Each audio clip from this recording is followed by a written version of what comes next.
Senhoras e senhores deputados, muito boa tarde. Vamos então dar início à reunião da Comissão de Orçamento e Finanças. Hoje, a audição do Tribunal de Contas no âmbito da apreciação parlamentar da Conta Geral do Estado de 2018. Começo, obviamente, por agradecer a disponibilidade e saudar a presença por videoconferência do seu Presidente, o Sr. Juiz Conselheiro Vítor Caldeira, a quem endereço os meus cumprimentos, o mesmo relativamente à Sra. Juíza Conselheira Ana Furtado.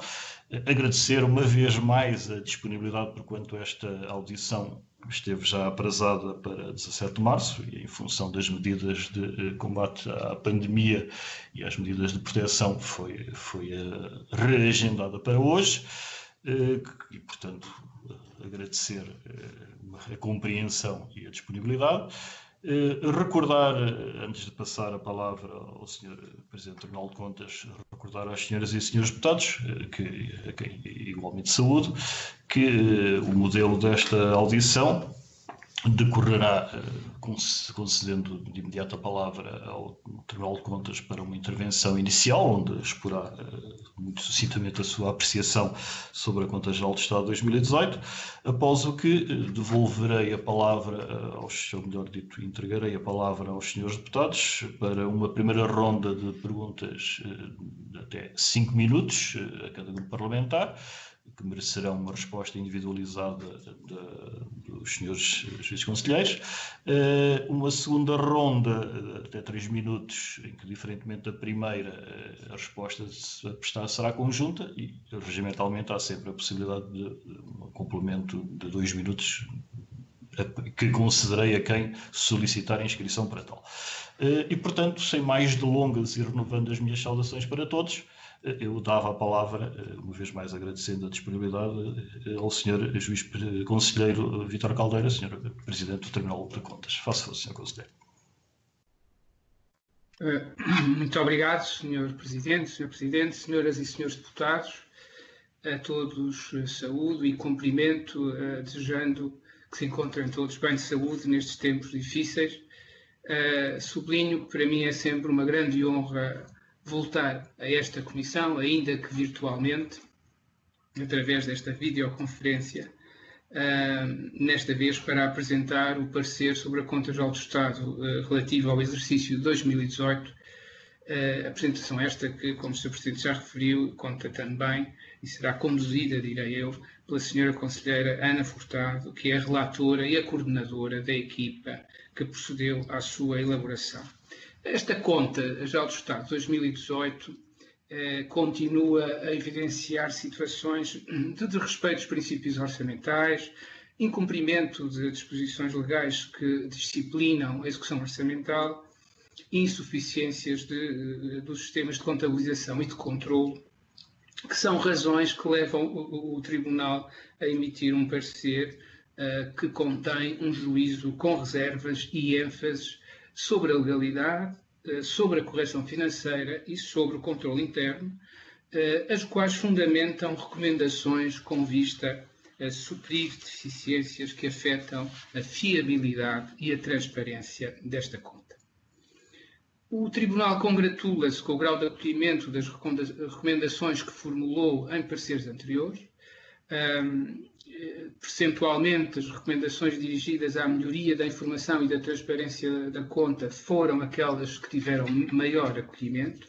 Ainda assim, apesar dos progressos que foram registados ao nível da aplicação do Sistema de Normalização Contabilística das Administrações Públicas, o Tribunal reitera a sua preocupação com o grau de concretização do processo de reforma orçamental, nomeadamente no que respeita à operacionalização da entidade contabilística Estado, dada a importância de que se reveste e a sua materialidade, uma vez que cobre o conjunto das receitas, do património e da dívida pública.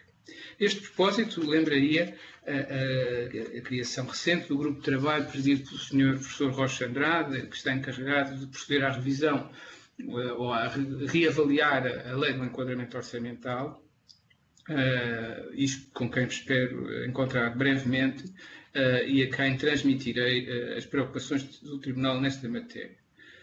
Permita-me, Sr. Presidente, uma última palavra, e eu tentarei ser breve, para os riscos que o Tribunal identifica para a sustentabilidade das finanças públicas neste seu parecer. Neste domínio, e apesar da evolução positiva que se registra em termos de saldos orçamentais e da trajetória descendente da dívida pública, persistem fatores de risco que, a médio prazo, podem colocar em causa esta evolução. Enfim, hoje temos uma situação completamente diferente e isso já é um dado novo que não podemos deixar de ignorar, mas neste caso há um aspecto que eu gostava de sublinhar e que tem a ver com o envelhecimento da população e o impacto que isso tem e os riscos que daí decorrem para as contas públicas. Por outro lado, o Tribunal mostra também preocupação com riscos associados às responsabilidades contingentes, designadamente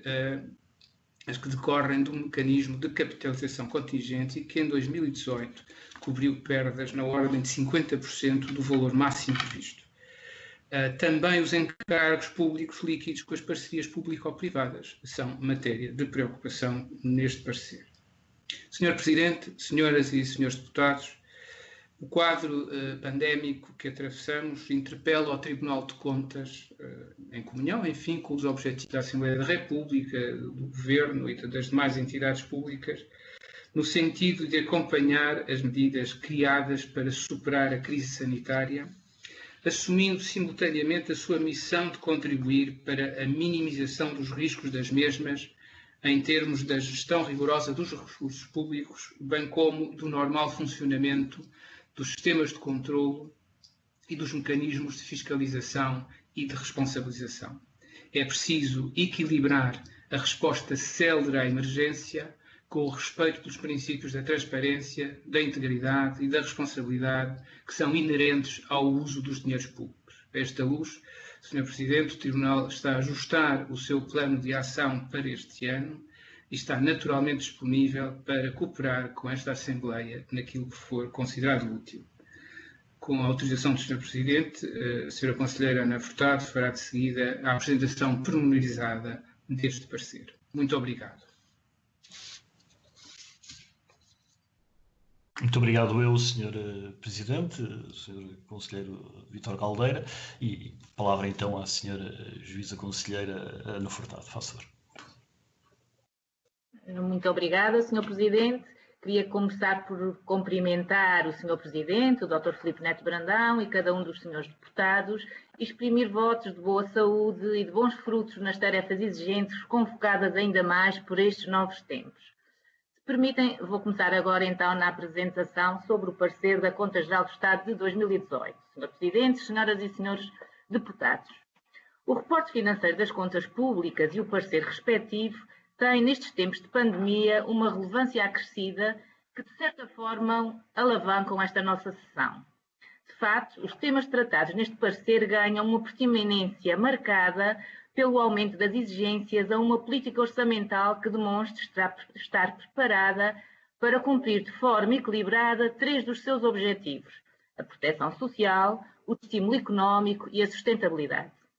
Estes objetivos atingem-se através de políticas públicas concretizadas por via das despesas e receitas previstas em sede de orçamento e demonstradas em sede das contas. Se é certo que os números da execução orçamental de 2018 já se encontram desfasados no tempo, os instrumentos da sua concretização e a forma do seu reporte mantêm-se atuais. Por isso, o meu desejo é que esta sessão, marcada por uma revisitação às contas públicas de 2018, seja útil no reforço da fundamentação para decisões a tomar por Vossas Excelências em matéria de finanças públicas. Decisões ao nível legislativo no processo orçamental, por exemplo, quanto à Lei de Enquadramento Orçamental, decisões ao nível da contenção dos riscos nas finanças públicas agravados pela situação de pandemia, no âmbito do conjunto de medidas adotadas, e decisões ao nível de instrumentos que potenciem o controle, a monitorização e a avaliação das políticas públicas. Estamos certos de que para uma boa tomada de decisões muito mais se poderia exigir em termos de um reporte sobre as contas públicas mais sólido e completo do que aquele que atualmente dispomos. aliás, no caminho preconizado pela Lei de Enquadramento Orçamental, mas que ainda pouco foi concretizado, tal como demonstrado neste parecer e que hoje tentarei evidenciar. Vou agora passar alguns slides, se me permitem, e vou começar por explicar que vou dividir esta minha apresentação em 3 partes.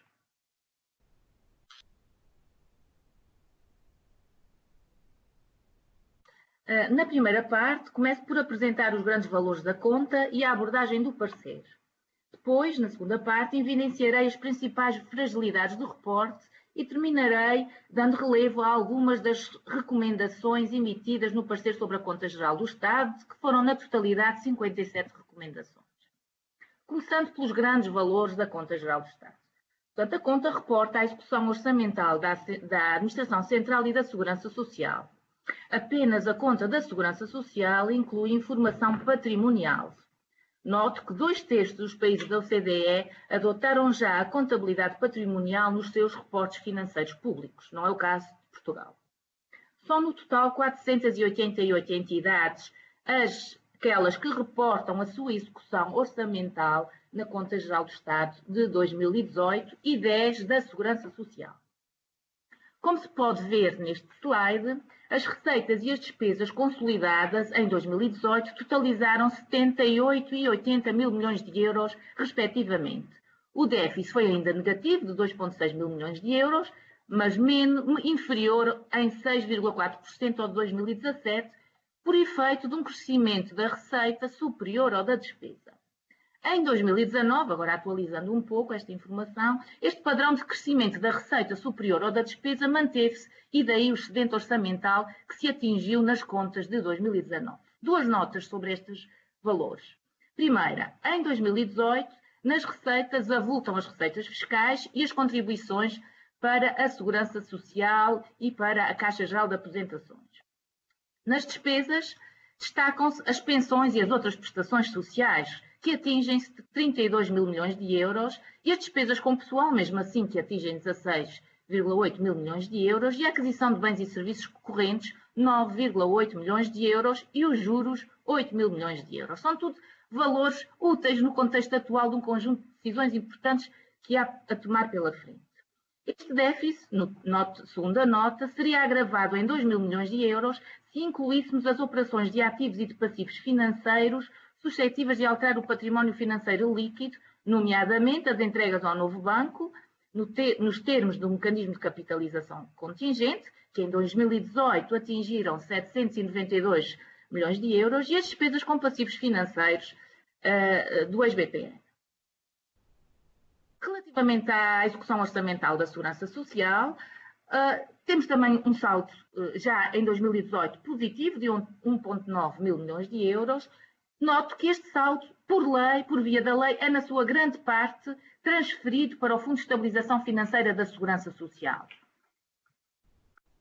O valor das pensões totalizou, que é a grande fatia das despesas da Segurança Social, 16 mil milhões de euros, e acrescento que, caso se acrescentasse o valor das pensões da Caixa Geral de Aposentações, o valor total em pensões e complementos atinge os 26,6 mil milhões de euros. Uma nota rápida sobre este Fundo de Estabilização Financeira da Segurança Social, que é um instrumento bastante importante na atualidade. Foi criado em 1989 e visa constituir uma poupança com vista à estabilização estrutural do regime financeiro do sistema previdencial da Segurança Social. O que é que eu queria referir daqui? Valia no final de 2018 17,3 mil milhões de euros, em 2019 já atinge os 20 mil milhões de euros. Porque este valor, grande parte das transferências provém dos valores positivos do saldo da Segurança Social, em 2018, como vê, 1,5 mil milhões de euros, e também das receitas adicionais previstas na lei, o adicional do IMI e a consignação de IRC. O parecer de 2018 apresenta diversas fragilidades na concretização destas transferências que eu não vou agora evidenciar. O parecer, agora ainda falei dos valores da conta, o o parecer. O parecer inclui 3 partes, uma parte referente ao orçamento e à contra, uma parte referente à sustentabilidade das finanças públicas e outra parte onde fazemos o seguimento de recomendações de anos anteriores. Uma nota relativamente breve sobre a parte referente à sustentabilidade das finanças públicas. Estes temas são temáticas que o Tribunal todos os anos escolhe para evidenciar riscos a que as finanças públicas estão especialmente expostas. Evidencio nesta minha apresentação 3 desses grandes riscos. A dívida à segurança social, os apoios públicos não reembolsáveis, aquilo a que nós chamamos correntemente os subsídios, e a Agenda 2030. Relativamente à dívida à segurança social, gostaria de referir que esta cresceu desde 2009 91% e atingiu em 2018 12,6 mil milhões de euros e grande parte deste valor são dívidas incobráveis. O parecer tem um capítulo bastante pormenorizado sobre as problemáticas que existem, quer quanto à dimensão e à evolução deste valor, quer quanto às fragilidades que a Segurança Social tem de reporte deste valor e que se concretizam nas respectivas contas patrimoniais da Segurança Social. Não vou detalhar todas estas fragilidades que são evidenciadas, mas que denotam fragilidades de controle da Segurança Social, ao nível do controle da Segurança Social, por um lado. Por outro lado, o parecer também, que gostaria de enfatizar, examinou o regime de regularização extraordinária da dívida ao Estado, chamado PERS. Portanto, um instrumento de política pública para regularizar as respectivas dívidas, mas onde também, no nosso exame, são identificadas diversas dificuldades, quer nos controles instituídos, quer na falta de clareza do diploma que o aprovou e que dificultam a eficácia do regime. Porque é que isto é importante? Porque é importante que termos em atenção que as medidas que são tomadas devem ter a grande preocupação de serem eficazes. E, portanto, neste caso, identificamos algumas fragilidades nessa eficácia. Temos aqui uma questão, um conjunto de dados sobre os apoios públicos ao setor financeiro, que são conhecidos, às entidades fora do perímetro, benefícios fiscais. Temos também aqui uma parte relativamente a uma medida de política de implementação dos Objetivos de Desenvolvimento Sustentável, é também fazemos o reporte das fragilidades que existem, no fundo, fragilidades insuficientes ao nível do planeamento, da coordenação, da definição de responsabilidades e de monitorização, que também reduzem a eficácia de algumas das medidas que já foram tomadas neste contexto. Portanto, isto é a parte de hoje relativa à sustentabilidade das finanças públicas. Agora, relativamente à conta, em particular, a execução das despesas e das receitas e a conta da segurança social. Relevo 3 tipos de fragilidades. Omissões de reporte da execução orçamental da Administração Central, fragilidades graves no reporte sobre uma parte importante do valor do Estado, o património imobiliário, e reserva de ênfase na conta patrimonial da Segurança Social. Sobre as omissões, este slide evidencia um conjunto de omissões que são detectadas e que acabam por ser recorrentes. A conta não inclui a receita e a despesa de 8 entidades, estoque de dívida de 44 entidades, carteira de ativos financeiros e a dívida não financeira de 46 entidades. Portanto, daqui se conclui com facilidade que a conta está incompleta. Porque a conta está incompleta, o Tribunal também, todos os anos, apura os valores da dívida pública, como se vê neste gráfico, em crescimento, não é? E apura também os valores da carteira de ativos financeiros. Portanto, participações do Estado, neste momento, também um assunto bastante importante. E estes valores também não são devidamente quantificados na Conta Geral do Estado, falta a respectiva valorização patrimonial destes valores. O segundo conjunto de problemas, de fragilidades, tem a ver com o património imobiliário do Estado e o Tribunal tem uma particular preocupação neste contexto. As fragilidades são enormes, ao nível do património imobiliário não existe sequer um inventário de bens imóveis do Estado. Ao nível do património imobiliário da Segurança Social existe esse inventário, mas são detectados recorrentemente situações onde o valor líquido dos imóveis não é fidedigno, e há dúvidas sobre a integralidade da relevação contabilística e sobre registros de titularidade desatualizados. A conta da Segurança Social também apresenta bastantes fragilidades, que são elencadas problemas de legalidade, de controle interno, de correção financeira, que a nada abonam na eficácia do uso destes dinheiros para estímulo e para proteção social, porque estas fragilidades afetam a eficácia de qualquer das medidas que sejam tomadas. Por último, as recomendações que o Tribunal tem emitido. Também escolhi 3 tipos de recomendações. Recomendações que têm a ver com a operacionalização de tudo, da maioria das coisas que vem descrita na Lei de Enquadramento Orçamental, portanto, uma implementação adequada da Lei de Enquadramento Orçamental, com prioridade à entidade contabilística de Estado, melhorias, digamos que a operacionalização verdadeira da orçamentação por programas, revisão do classificador económico e um conjunto de inclusão de todas aquelas itens que eu já referi e que não se encontram refletidos na Conta Geral do Estado. Ao nível da Conta da Segurança Social, recomendações relacionadas com a dívida à Segurança Social, recomendações relacionadas com o imobilizado no seguimento daquilo que eu já falei. Ao nível da parte 2, portanto, daqueles todos os tópicos que cobrimos em termos de sustentabilidade das finanças públicas, temos um conjunto de recomendações que têm a ver com as fontes de financiamento do Fundo de Estabilização Financeira da Segurança Social, que vêm de encontro àqueles problemas que eu refleti como, ao nível das transferências definidas em termos de lei e que não estão a ser devidamente operacionalizadas. Recomendações que têm a ver com a implementação do programa o PERES, não é?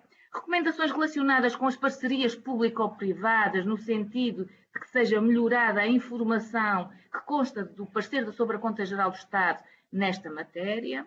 E também recomendações que têm a ver com a implementação da Agenda 2030, por ser uma medida importante em termos de futuro das finanças públicas. Para terminar, Sr. Presidente e Srs. Deputados, deixem-me apenas terminar dizendo que os riscos que facilmente se antecipam na execução orçamental de 2020 e anos seguintes, e com esta ponte para o presente termino, de certo originam o reforço da transparência e do controlo no sentido de minimização dos riscos de desperdício, de desvio e de uso ineficaz dos dinheiros públicos. Essa transparência implica contas e procedimentos no caminho preconizado pela Lei de Enquadramento Orçamental e que eu já explicitei e explicitadas no nosso parecer, implicam também um reflexo credível das medidas excepcionais em quadros de médio e longo prazo, não esquecer o médio e longo prazo, implicam também, por último, uma monitorização reforçada pelas instituições competentes, no qual o Tribunal de Contas se inclui, como é óbvio, e a Assembleia da República também. Estes passos são, na nossa opinião, essenciais para salvaguardar as finanças públicas das gerações futuras. Muito obrigada, Sr. Presidente. Muito obrigado eu, Sra. Conselheira Ana Furtado, pela apresentação que também complementa o parecer entregue já tempestivamente do Tribunal de Contas à Comissão de Orçamento e Finanças, e dávamos agora a palavra ao Grupo Parlamentar Socialista, Sr. Deputado António Gameiro. Saúde e dou a palavra. Faça favor, Sr. Deputado António Gameiro.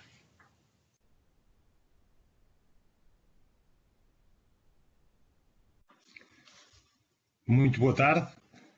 Queria, em primeiro lugar, Sr. Presidente, cumprimentar a Vossa Excelência, cumprimentar o Sr. Juiz Conselheiro Presidente do Tribunal de Contas, o Sr. Dr. Vítor Caldeira, convidar igualmente a Sra. Juíza Conselheira Relatora, a doutora Ana Furtado, todas e todos os colegas, e queria começar a minha intervenção por 3 observações iniciais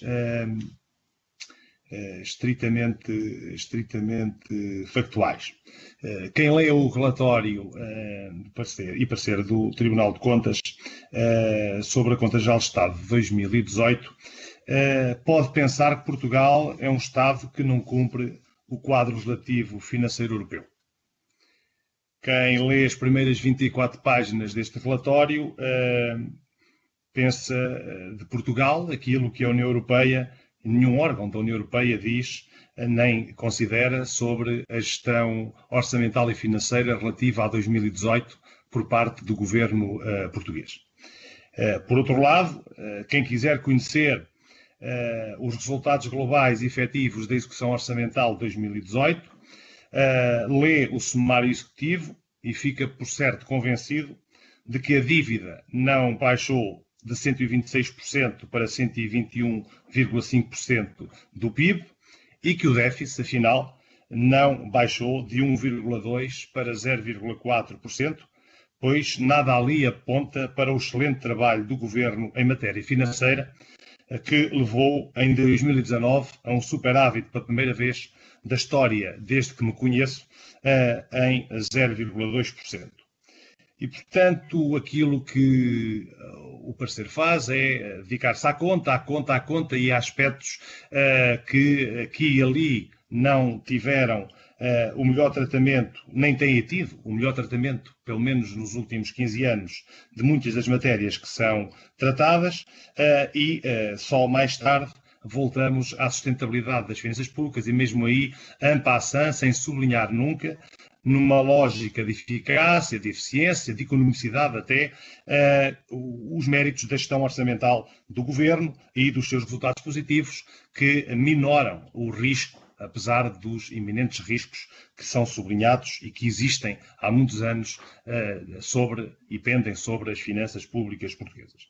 E, portanto, gostaria, de facto, de começar por aqui, porque nós olhamos para aquilo que o parecer afirma e encontramos também, apesar destas notas factuais que parecem escapar à realidade do parecer do Tribunal de Contas, o Tribunal de Contas fez aqui um trabalho que me parece muito meritório, porque nós estamos no ano anterior àquele em que o Tribunal de Contas terá que certificar a Conta Geral do Estado, nos termos da atual Lei de Enquadramento Orçamental, e a reforma orçamental em curso, de facto, está atrasada e, de facto, merece e deve merecer outra atenção por parte de todos nós. Mas também, como logo a seguir às primeiras páginas sobre a conta o parecer evidencia, de facto, há outros países que já o fizeram.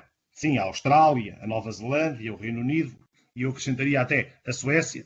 Mas se formos ver, se estudarmos quantos anos demorou essa reforma orçamental nesses países, a média é de 10 anos,3 meses. Portanto, 10 anos para instalar aquilo que são os novos sistemas de normalização contabilística numa administração pública como a portuguesa, que encontra fragilidades. Penso que a senhora relatora foi bastante rigorosa, mas eu até penso que, talvez não na conta, mas no sistema contabilístico português encontraríamos talvez muitas outras, porque de facto nós olhamos para a prestação de contas, para a instrução da prestação de contas e para a forma como, por exemplo, o Tribunal de Contas tratou essa prestação de contas com uma instrução normativa e com uma plataforma e de facto não se percebe bem o que é que a administração pública portuguesa necessita mais para poder estar a prestar contas àquela que é a nossa instituição superior de controle. Eu acho muito importante, neste ano, no ano 2020, no ano anterior à certificação de contas, por parte do Tribunal, que se chama a atenção, por exemplo, para a questão dos programas orçamentais, porque apesar do esforço do Governo e até do país em desenhar políticas públicas com objetivos, com metas e com custos, ainda encontramos naquela dicotomia de resultados esperados obtidos uma omissão absoluta em muitas dessas previsões e, sobretudo, detetei uma crítica analítica importantíssima que é, de facto, o resultado da relação entre os recursos utilizados, os recursos esperados e aquilo que são os recursos obtidos, resultados obtidos por parte das instituições. E, portanto, vi nas recomendações e nas ênfases relativas a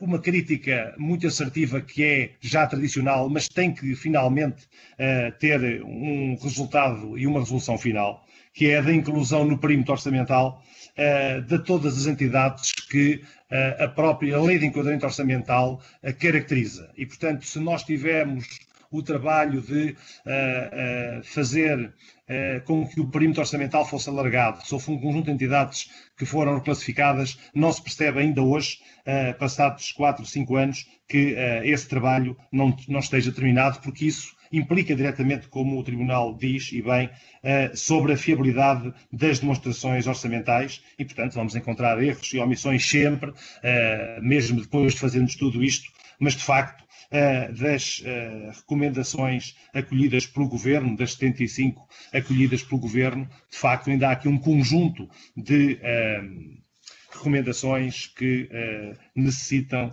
de ser trabalhadas e o Governo tem umas aceites parcialmente, outras responde no sentido em que está a trabalhar e, portanto, tive o cuidado de verificar também o contraditório feito, que me parece também de grande realce e confrontação com aquilo que são as definições. Mas eu gostava, hoje, porque um dia deste o Tribunal de Contas vai voltar ao Parlamento para falar sobre a sua função de conselheiro, a sua função de auditor conselheiro, relativamente aos ODS. Eu entendo que, de facto, a Intosai, já desde 2016, vem chamar a atenção dos órgãos superiores de controle da necessidade de realizar auditorias de desempenho. Percebo que o Tribunal de Contas tenha colocado no seu programa de trabalhos e nos seus objetivos estratégicos a intensificação da realização de auditorias de resultados, tendo em conta o impacto do desenvolvimento sustentável. Compreendo que o relatório chama a atenção para esta temática, mas gostaria de enfatizar que o relatório tem uma incorreção, porque diz que, por não haver um plano estratégico, nós não estamos a fazer aquilo que devemos relativamente ao cumprimento dos Objetivos de Desenvolvimento Sustentável das Nações Unidas. Ora, foi as próprias Nações Unidas, em 2018, que incluíram Portugal entre os países que já tinham a organização montada para responder aos ODS. E, portanto, na página 9 do Working Together tem isso claramente. Mas, demais, é que o próprio relatório, o próprio parecer sobre a conta do Tribunal de Contas, na página 268, afirma que há, de facto, um conjunto de resoluções do Conselho de Ministros que atestam que o Governo tem estado atento e a trabalhar, nomeadamente as resoluções do Conselho de Ministros 100 e 190A de 2017 e as resoluções 55, 61, 94, 80 e 114A de 2018, para além da resolução do Conselho de Ministros que cria um modelo de intervenção intergovernamental relativamente aos ODS do dia 25 de 2016. Estou a terminar, Sr. Presidente. E, portanto, muito obrigado. E, portanto, para dizer que, de facto, nós já vimos aprovada uma resolução na Assembleia da República, a 183 de 2019, sobre a mesma matéria e o parecer podia também citar o programa de governo, que tinha um conjunto de políticas tendentes a valorizar os desafios estratégicos dos ODS, nomeadamente a valorização do território, o combate às desigualdades sociais e a prioridade à vida das pessoas, emprego, sucesso escolar e desafio demográfico, que continuam com este atual governo. Portanto, diria, em termos finais, que gostaria de perceber como é que o Tribunal de Contas olha para esta temática dos ODS para os não considerar como concretizados e como processo não implementado e, por outro lado, também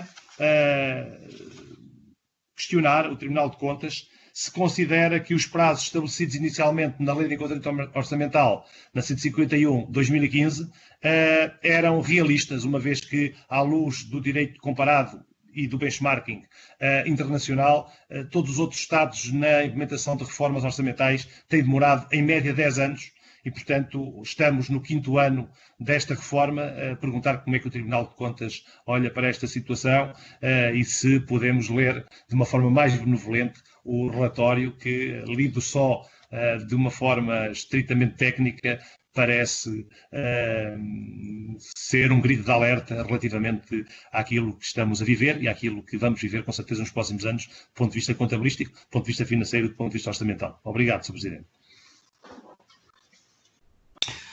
Obrigado eu, Sr. Deputado António Gameiro, pelas considerações e questões colocadas. Eu recordava, antes de dar a palavra ao Tribunal de Contas para prestar as suas respostas e os esclarecimentos, que a realização de uma videoconferência pressupõe uma autocontenção por parte dos participantes e o Sr. Deputado acabou por gastar o dobro do tempo que estava atribuído. E, portanto, pedia, obviamente, a todos os demais que fizessem um esforço de contenção dentro do tempo que está atribuído, que no caso dos grupos parlamentares nesta primeira ronda é de 5 minutos. Mas, de qualquer modo, reiterando os meus agradecimentos pelas questões colocadas, passava a palavra ao Tribunal de Contas, ao Sr. Presidente ou, eventualmente, à Sra. Conselheira Ana Furtado. Faça favor. Muito obrigado, Sr. Presidente. Eu agradeço ao Sr. Deputado António Gameiro a sua intervenção e as palavras que nos dirigiu. Eu julgo que este parecer deve ser visto como um parecer que foi feito sobre o exercício financeiro de 2018, que foi concluído antes do verão de 2019. Ultimou-se, os trabalhos de fecho foram feitos em outubro de 2019. Foi entregue na Assembleia da República em dezembro de 2019 e nós estamos a olhar para ele em 2020, no mês de maio. E eu penso que devemos ter isso em consideração. Por outro lado, a natureza do parecer não é penso que isso é alguma coisa que deve ser claro, não é tem que ser objetivo, tem que ser real. E eu compreendo que as críticas que faz no sentido de não serem relevados aquilo que eu penso que considera que são aspectos positivos da execução do orçamento desse ano, mas o que fazemos é um exercício equilibrado. Aliás, eu disse na minha introdução, registrou-se uma evolução positiva no déficit e na dívida. Outra coisa é salientarmos que essa redução naturalmente está associada a um aumento do produto. Não, se olharmos para a dívida em termos nominais, ela não diminuiu. Por outro lado, há fatores de risco que eu também referi, que não vou repetir. E nesse sentido, creio que o parecer tem que ser visto como um instrumento de trabalho do Parlamento que o deve usar da forma que melhor entenda para escrutinar o Governo e, naturalmente, encontrar a forma de o fazer. Eu referi dois aspectos relativamente aos quais eu gostava só de dizer uma palavra. Eventualmente a Sra. Conselheira Ana Furtado poderá aprofundar, sobretudo no que se refere à questão dos programas orçamentais e da lei de enquadramento orçamental. A primeira questão é da reforma orçamental. A reforma prevista na lei de enquadramento orçamental de 2015 é uma reforma ambiciosa, mas foi ambiciosa por opção política. O que nós sempre temos dito, e os exemplos que deu, e a média que indicou dos 10 anos, aliás, a OCDE tem isso publicado há vários anos, são exemplos da complexidade da execução desse tipo de reformas até noutros tipos de sociedade e noutros tipos de economias. E, portanto, aquilo que nós dizemos é que é preciso haver gradualismo e realismo na execução da reforma e assumir que há aspectos que podem ser concretizados primeiro, que são prioritários, e há outros que podem ser feitos a seguir. Não se fazem em 2 anos, seguramente que não, provavelmente não se fazem em 5. Vamos ver, a reavaliação que está a ser feita da lei de enquadramento orçamental é muito importante deste ponto de vista. Isso tem impacto na questão da certificação de contas no exercício de 2020 ou não, vamos ver. E, portanto, todas as questões que referiu dos períodos orçamentais, dos programas orçamentais, os programas orçamentais não são novos. É uma questão de se levarem à prática, temos instrumentos de aferir da sua boa execução oral. Porquê é que o Tribunal se focou nas auditorias de desempenho? Este era o segundo ponto que queria fazer. O Tribunal considera que, para contribuir para a boa gestão das finanças públicas, é fundamental também olhar para aquilo que são os resultados que se obtêm com a aplicação dos dinheiros públicos nos diferentes domínios da vida do país. E a Agenda 2030 das Nações Unidas, com os Objetivos de Desenvolvimento Sustentável, é, digamos, um elenco estratégico que Portugal subscreveu. Aliás, há uma Estratégia Nacional de Desenvolvimento Sustentável apresentada há vários anos. Essa estratégia expirou em 2015 e hoje, de facto, não foi atualizada, não existe uma estratégia nacional de médio e longo prazo e que, sobretudo, que concretize, digamos assim, aquilo que são as metas nacionais para esses objetivos da Agenda 2030. E, portanto, aquilo que nos move é, sobretudo, contribuir para que esta agenda faça parte das opções políticas e o Tribunal congratula-se com aquilo que o programa do Governo, aprovado na Assembleia da República já em novembro do ano passado, trouxe sobre esta matéria. E iremos acompanhar com muito interesse a evolução da aplicação dessas medidas, desses programas, e, portanto, consideramos que há aqui um trabalho muito importante a fazer e é uma matéria que seguramente tem maior relevo nos tempos que vivemos hoje e que ganha maior acuidade nestes tempos. Muito obrigado, Sr. Presidente. Com a sua autorização, não sei se a Sra. Conselheira Ana Furtado tem mais algum contributo. Obrigada. Gostava só de complementar, Sr. Presidente, posso? Faça. Obrigada. Gostava só de complementar aqui esta questão da Lei de Enquadramento Orçamental, porque é uma matéria que o Tribunal, como todos sabem, tem seguido com o maior das cautelas e com o maior dos trabalhos. Portanto, nós temos realizado auditorias, portanto, indo ao detalhe da operacionalização dos diversos processos e temos feito essas sínteses no parecer sobre a Conta Geral do Estado. Desde sempre consideramos que, de facto, a Lei de Enquadramento Orçamental é ambiciosa, não só em termos do timing, portanto, são 5 anos, são 10 anos, aí as contas, o princípio e o fim, isso poderíamos ter aqui uma larga conversa, se são 5 anos, se esse processo vem a contar desde quando, não é essa a questão, mas a Lei de Enquadramento Orçamental é também ambiciosa porque é muito abrangente, e ao ser abrangente não... Perdi a câmera? É muito abrangente e não hierarquiza. São duas coisas diferentes. Uma coisa é a hierarquização, outra coisa é a abrangência. E no contexto da abrangência, não é certo que o Tribunal de Contas está só preocupado com as contas ou com a contabilidade, digamos assim. É uma questão de prioridades, porque não consideramos prioritário contas completas e fidedignas. Isso é verdade. E para isso, a Lei de Enquadramento Orçamental, e bem, define a questão da certificação e, antes disso, a apresentação de uma conta patrimonial. É crucial para o país possuir uma demonstração do valor da sua riqueza, ter as ditas contas patrimoniais. Para isso é crucial ter a entidade contabilística Estado e, portanto, de facto, tem sido esse o nosso foco. Não é porque só nos interessamos com as contas, mas é que consideramos que isso é uma prioridade para este processo avançar. Também é importante a orçamentação por programas, também é importante o quadro financeiro plurianual, a programação plurianual.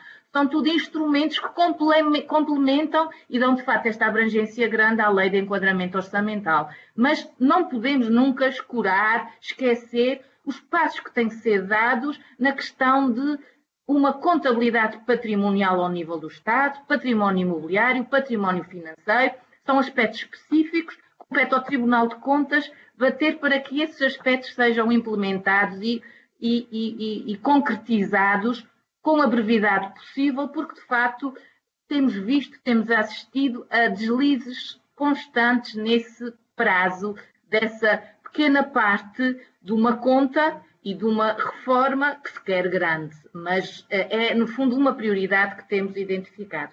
Relativamente, só por último, aos Objetivos de Desenvolvimento Sustentado e à avaliação que fizemos dele, só para dizer que a metodologia seguida foi uma metodologia da Intosai e que, portanto, vai para além de identificação de diplomas aprovados, de estruturas criadas. Vai numa tentativa de avaliar esses diplomas, essas estruturas, essa coordenação e daí as conclusões que tiramos. Obrigada, Sr. Presidente. Obrigado eu, Sra. Conselheira Ana Furtado. Houve aqui manifestamente um problema técnico, porque ouvimos perfeitamente, mas deixámos de captar a imagem. Espero que, entretanto, os serviços consigam resolver essa questão. E, sem mais, passava agora ao grupo parlamentar do Partido Social Democrata, ao Sr. Deputado Jorge Paulo Oliveira, que igualmente saúdo e a quem, por até 5 minutos, pedir-lhe a contenção no tempo, passo a palavra. Sr. Deputado, a palavra é sua, faça favor. Muito obrigado, Sr. Presidente. Cumprimento em nome do parlamentar do PSD o Sr. Presidente do Tribunal de Contas, Juiz Conselheiro Vítor Caldeira, e na sua pessoa, a restante equipa acompanha, no caso concreto, também a Sra. Juíza Conselheira, relatora do presente parecer, a Juíza Conselheira Ana Furtado.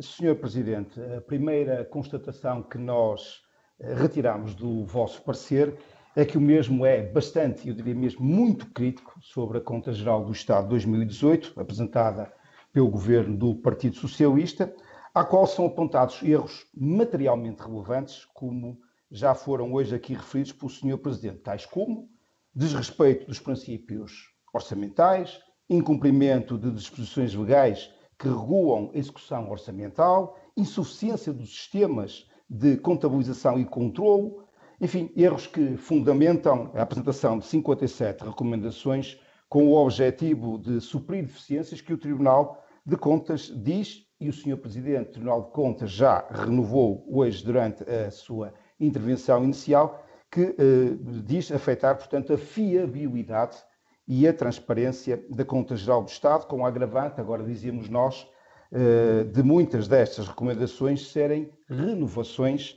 de recomendações feitas em anos anteriores.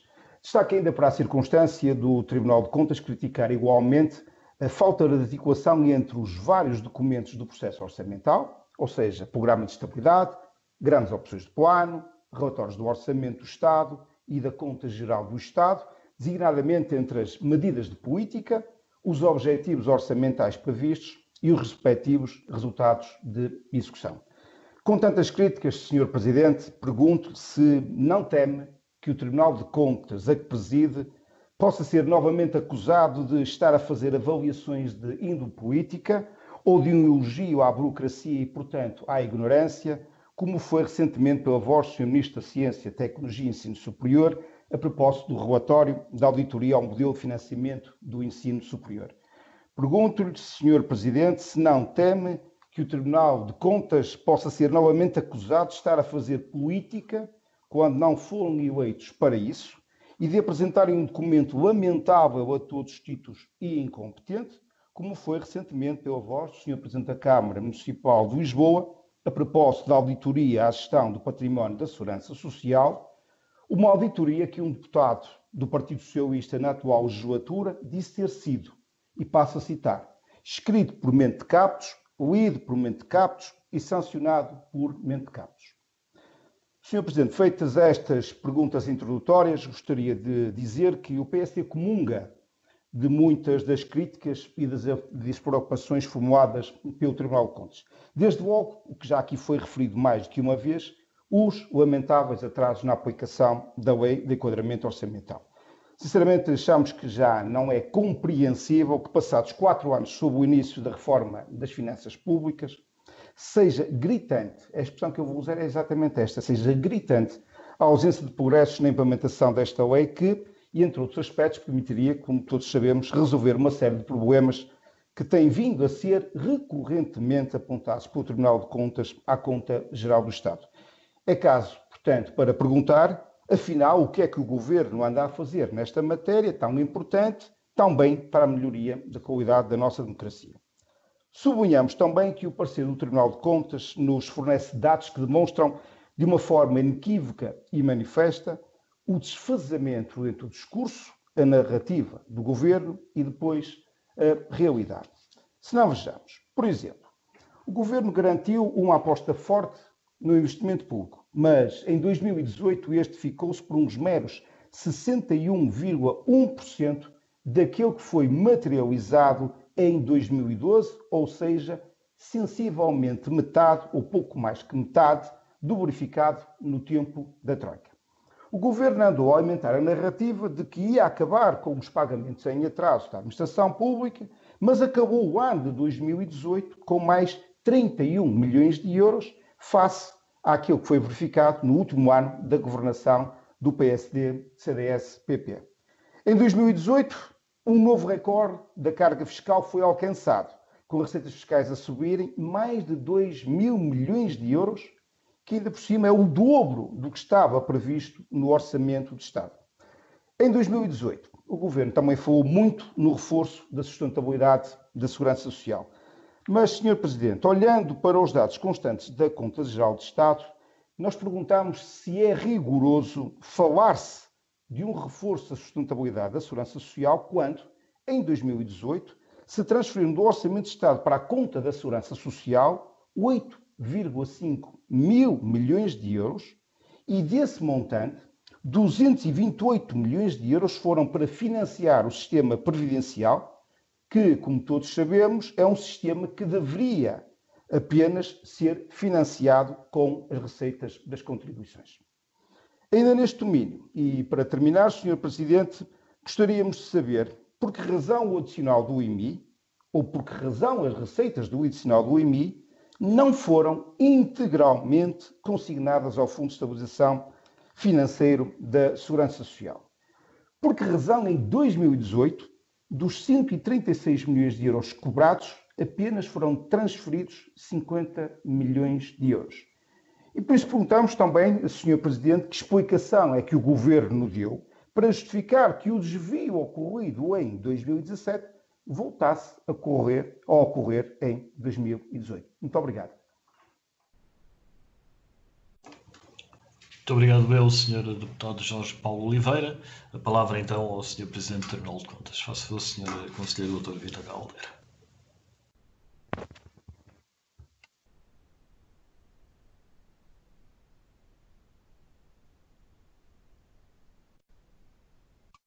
Ou eventualmente à Sra. Conselheira Ana Furtado, obviamente, o Tribunal de Contas.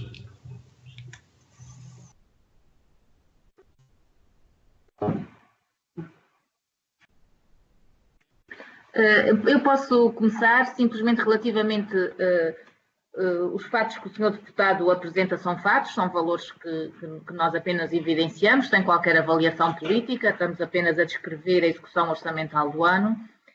E relativamente, de facto, ao IMI, foi uma das recomendações que nós fizemos, porque, de facto, nota-se, e os dados continuam, infelizmente, atualizados, portanto, em 2018, a transferência realizada para o Fundo de Estabilização Financeira da Segurança Social ficou aquém do valor que deveria ter sido feito, e neste momento continuam por transferir os 82 milhões, tal como refletidos no nosso parecer.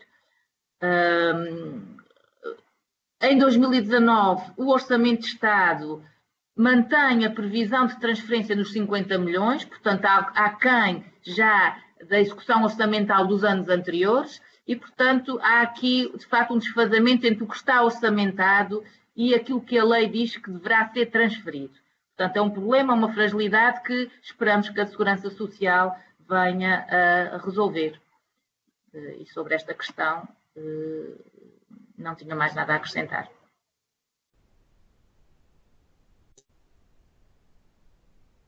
Muito obrigado, Sra. Conselheira. Se não houver mais nenhum esclarecimento, eu passaria então a palavra ao Grupo Parlamentar do Bloco de Esquerda e à Sra. Deputada Mariana Mortágua, que também dispõe até 5 minutos. Faça, Sra. Deputada.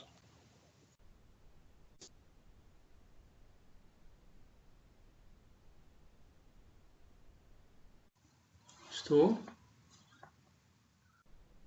Não consigo. Agora tenho imagem, mas acho que ninguém me ouve. Pronto, Sr. Presidente, faça favor, obviamente, para... Nós ouvimos-lo, Sr. Presidente.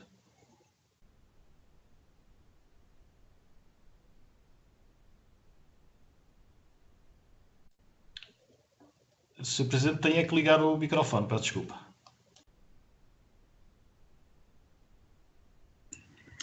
Peço desculpa, Sr. Presidente, eu perdi a ligação e não conseguia recuperá-la. Eu só queria usar um minuto para, enfim, relativamente àquilo que o Sr. Deputado Jorge Paulo Oliveira referiu, agradecer as suas questões. Só queria dizer que o Tribunal é um órgão de soberania e, como tal, é independente, atua apenas e só de acordo com a lei e, nesse sentido, não faz apreciações de natureza política. Não, os seus trabalhos, a auditoria que faz, avalia os resultados das opções políticas, os impactos dessas opções políticas, não a tomada de decisão política, não as opções políticas. Essas cabem ao Governo, à Assembleia da República. Mas essas opções políticas são levadas à prática, traduzem-se em medidas, em programas, e esses normalmente envolvem o uso e o investimento de dinheiros públicos. E é isso que o Tribunal procura apreciar. Naturalmente que respeitamos opiniões divergentes, naturalmente que há sempre lugar ao exercício do contraditório e é em toda a transparência que o Tribunal emite as suas apreciações e formula as suas recomendações, os seus juízos. Nesse sentido, os exemplos que referiu, considero que não são o exemplo daquilo que devem ser as relações entre instituições.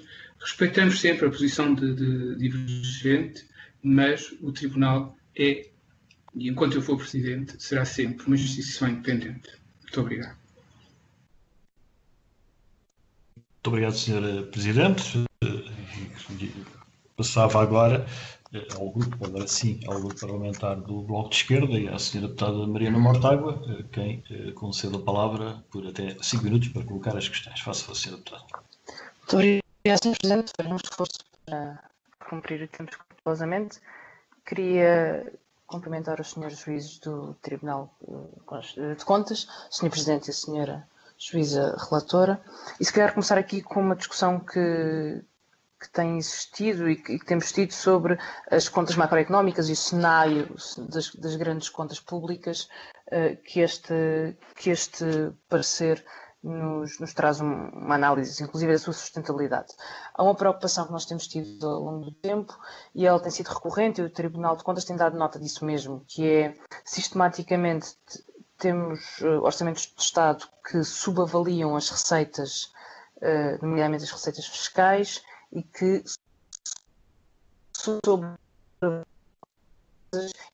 produz um orçamento necessariamente o Estado, dando uma margem de manobra ao Governo que não reflete as opções do Parlamento quando vota o orçamento.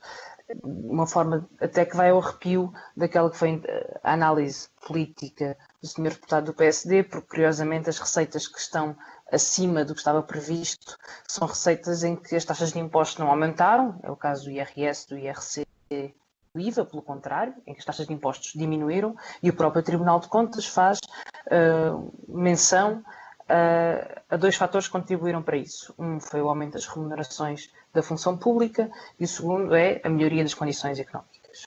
Do lado do investimento, há uma preocupação que temos, que é o investimento em formação bruta de capital fixo fica sistematicamente a quase metade da execução. Este ano foram 50%, em 2018 foram 54% daquilo que estava previsto. É um sintoma de preocupação. Mais uma vez, não quer dizer, não se pode interpretar que o investimento seja metade daquilo que foi no tempo da Troika, porque o ano de comparação de 2012 é em si um outlier e, portanto, não é muito justo dizer que o investimento é agora metade do que era, o investimento é maior, mas cresce de forma muito lenta e é isso com uma execução que deixa muito a desejar. E gostaria de saber qual é a interpretação do Tribunal de Contas para esta má execução. Se tem a ver com a execução de fundos comunitários, se tem a ver com o facto de não se conseguir as receitas que depois permitem a despesa, se tem a ver com o facto, por exemplo, esta justificação é muitas vezes dada da contratação pública ser demorada e isso demorar também na execução. Gostaria de saber qual é a interpretação. Relativamente à segurança social, é lógico, e o parecer deixa isso claro, que a sustentabilidade da segurança social está hoje numa melhor posição. O emprego está melhor, há mais contribuições e a segurança social foi posta sob uma pressão acrescida, e ainda bem que foi o aumento generalizado das pensões em Portugal, um país com pensões muito baixas. Também se prova que houve uma decisão correta ao diversificar as fontes de financiamento e buscar receitas, nomeadamente à derrama do IRC e ao adicional da AIMI, o que contribui também para um efeito de redistribuição. Preocupa-nos as dúvidas do Tribunal de Contas quanto à consignação e à correta consignação destas receitas. Portanto, perceber quais são as dificuldades que estão a encontrar na consignação, quer do AIMI, quer da derrama, sendo que no AIMI há uma variável a ter em conta, que é a receita do AIMI é bruta e depois ela tem que ser descontada daquilo que os contribuintes da AIMI vão deduzir no caso de terem os imóveis alugados. E, portanto, no caso de receber uma receita do arrendamento desses imóveis, uma parte do AIMI será deduzida ao IRS que pagam por essa receita. Daí, nem toda a receita da AIMI estar disponibilizada e ir para a Segurança Social. Eu gostaria de saber se o Tribunal de Contas fez estas contas e se percebeu se o diferencial é justificado por esta diferença entre o líquido e o bruto ou se há outra razão para estas transferências não estarem a acontecer. Eu noto que não tenho qualquer controle do meu tempo, porque não tenho... aqui está. Eu tenho ali um pequeno cronómetro. Há outra questão que nos preocupa bastante que diz respeito à despesa fiscal. O Tribunal de Contas diz-nos que há uma subavaliação da despesa fiscal em vários milhões de euros, 39 em erro no âmbito do IRC, diz que há despesa fiscal por quantificar, que o estudo que foi efetuado pelo Governo é insuficiente e que foram criados, entretanto, novos benefícios fiscais que, no entender do Tribunal de Contas, não cumprem todos os trâmites legais. E era importante perceber melhor a opinião do Tribunal de Contas sobre isso. É uma matéria importantíssima e, de facto, é uma área em que há muito pouca fiscalização. E gostaria de perguntar sobre alguns benefícios fiscais em particular.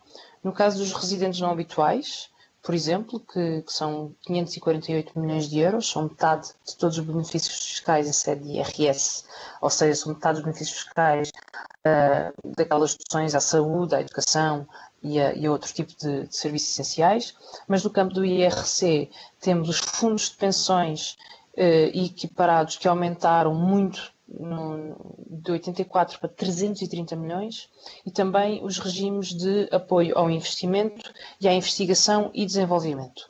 Não se põe aqui em causa, no caso dos apoios fiscais ao investimento e ao desenvolvimento, que o fim extrafiscal exista. A minha dúvida é se não há um aproveitamento indevido destes benefícios fiscais e, portanto, queríamos tentar compreender se o Tribunal de Contas considera que eles estão a ser suficientemente fiscalizados e se há uma justificação suficiente para a magnitude e a importância destes benefícios. Assim como dois outros benefícios fiscais que o próprio Tribunal de Contas diz que não há quantificação, que é o regime especial de tributação no regime de grupo, e, portanto, particularmente importante, e o regime dos prejuízos fiscais. Termino com uma questão que eu penso que já coloquei outras vezes e que não deixa de ser um pouco... enfim, uma preocupação que não tem qualquer tradução neste relatório.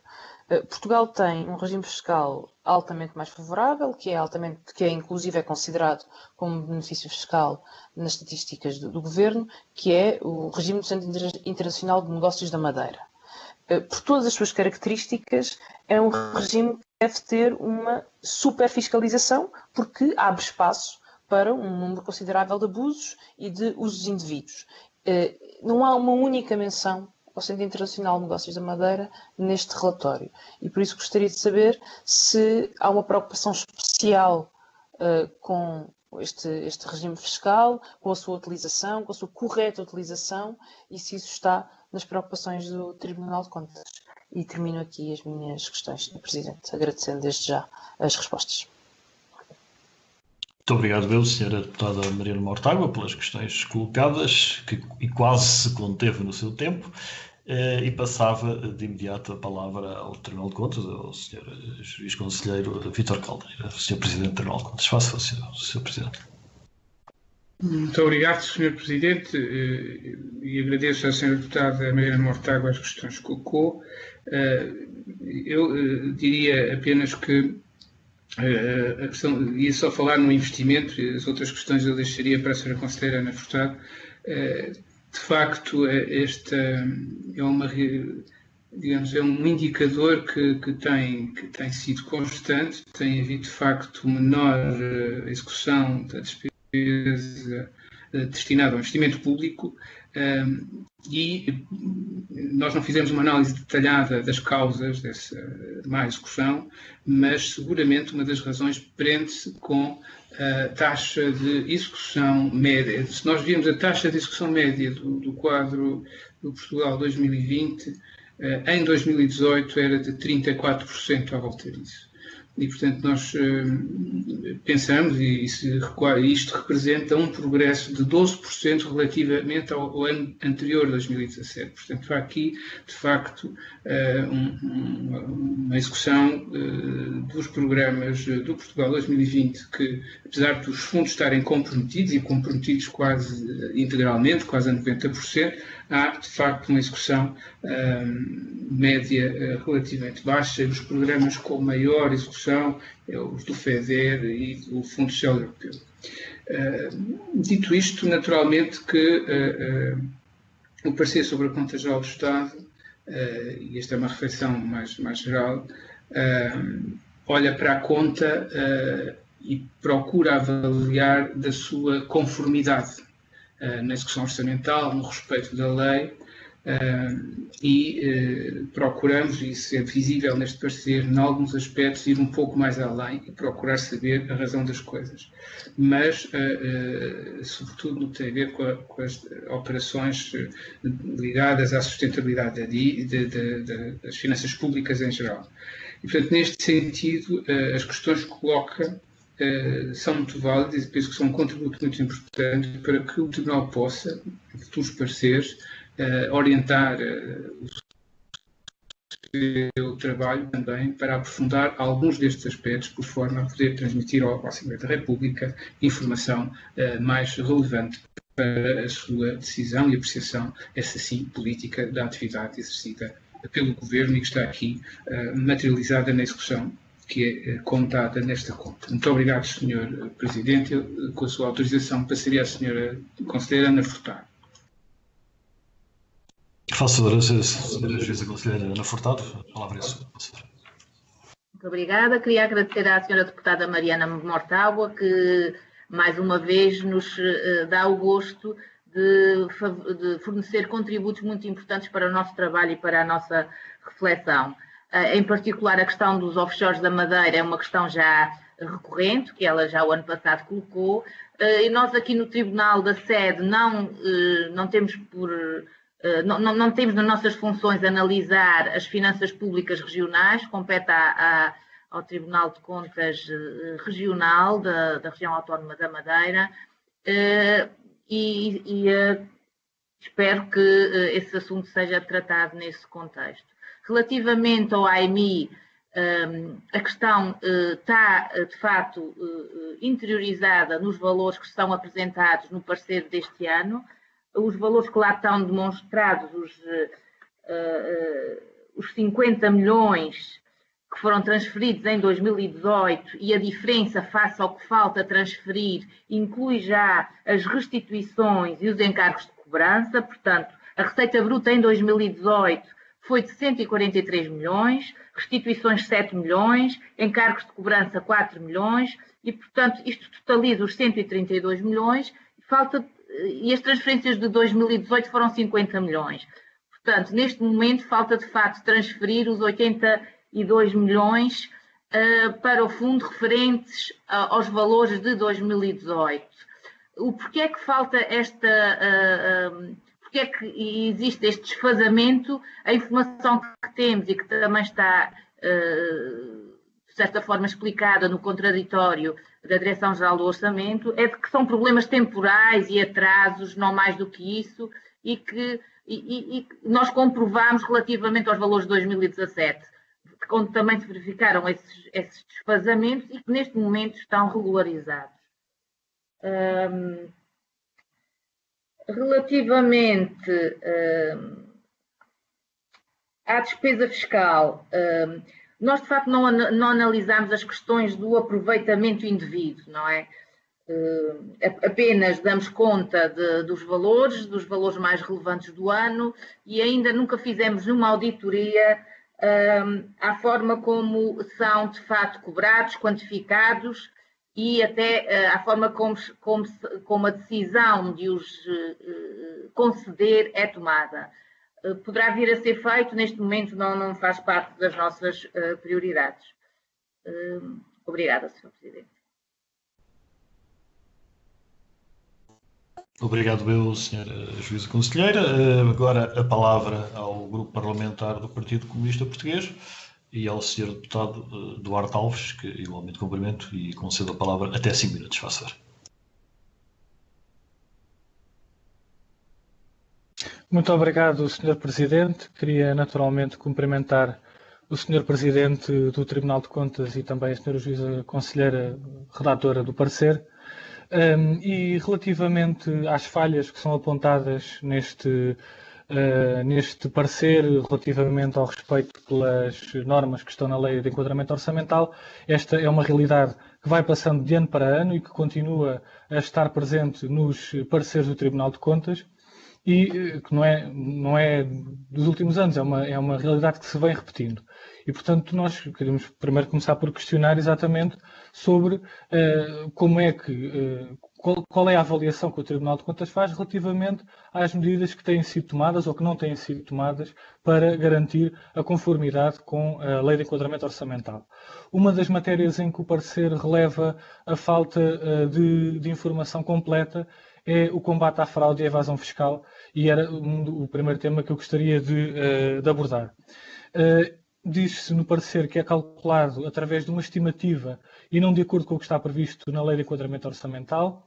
O valor que é apontado de 281 milhões de euros de combate à fraude e à evasão fiscal e aduaneira parece-nos um valor muitíssimo baixo e, sobretudo, não ficamos a perceber qual a parte deste valor que é resultante da grande fraude e da grande evasão fiscal. E isso parece-nos que não está refletido no parecer e provavelmente também não está na própria conta e gostaríamos de perceber também qual é o caráter, digamos assim, dos valores que foram recuperados.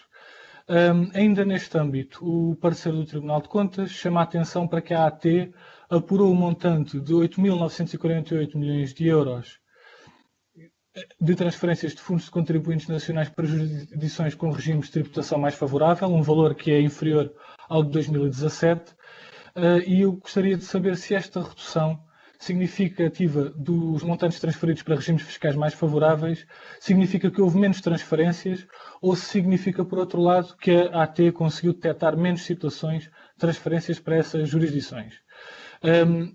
Aquilo que é referido no parecer relativamente ao aumento do número de jurisdições com as quais Portugal troca informações é uma matéria que às vezes podemos dizer que é de alguma forma um pau de dois bicos, porque ao mesmo tempo que temos mais informação, também diminui a lista de países que são considerados mais favoráveis e, portanto, pode também ter um efeito no valor que é apurado na conta ao final do ano. E, portanto, gostávamos de saber exatamente o que é que se passou neste ano para uma redução assinalável do valor que foi transferido para essas jurisdições.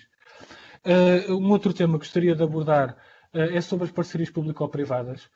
O parecer do Tribunal de Contas diz que a informação prestada ao Tribunal é insuficiente para assegurar a certificação e revela risco de falta de controle desse universo pelo Estado. Isso é a matéria em que se tem provado as consequências negativas da falta de controle é, de facto, nas parcerias público-privadas. Cito ainda o parecer: subsiste a falta de dados para contextualizar e explicar a desproporção entre os encargos líquidos das PPPs pagos pelos parceiros públicos, depois menciona o valor, e o investimento realizado pelos parceiros privados, que é um valor bastante mais baixo. já incluindo o investimento realizado no setor aeroportuário desde 2013. É necessária informação fiável e completa sobre receitas e despesas, correntes e de capital dos parceiros públicos e privados das PPPs em termos acumulados. Nós questionamos como é que é possível que não exista esta informação de forma cabal. Esta discrepância que aqui é assinalada entre os encargos públicos e os encargos privados, entre 2011 e 2018, cerca de 1/3, ou seja, o encargo dos privados é apenas 1/3 relativamente aos encargos públicos, mas em 2018, que é o ano que estamos a analisar, esse valor cai para 1/10. O valor que os privados investem nas PPPs é apenas 1/10 daquilo que é investido pelo Estado. E a pergunta que também gostaríamos de fazer é se, na opinião do Tribunal, esta discrepância viola ou não os princípios definidos no Decreto-Lei 111 de 2012, o Decreto-Lei das Parcerias Público-Privadas, designadamente no que diz respeito à partilha de riscos e à proporcionalidade. Eu já não tenho muito tempo, mas ainda relativamente a uma matéria que já foi abordada, que é os benefícios fiscais, é dito no parecer que não foi feita a reavaliação que seria necessária, nem sequer o relatório de avaliação dos benefícios fiscais previstos na LEO. A despesa fiscal com benefícios fiscais entre 2017 e 2018 aumentaram 3,5%, mas chama-me a atenção que em sede de IRC o aumento entre 2017 e 2018 é de 53,7%.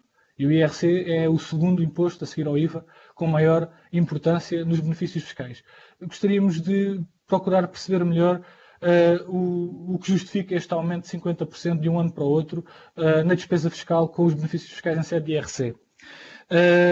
Se consideram também que aquilo que o Governo coloca no contraditório, dizendo que se criaria uma unidade técnica para acompanhar os benefícios fiscais, se na opinião do Tribunal resolve o problema e se entretanto já foi tomada alguma medida nesse sentido.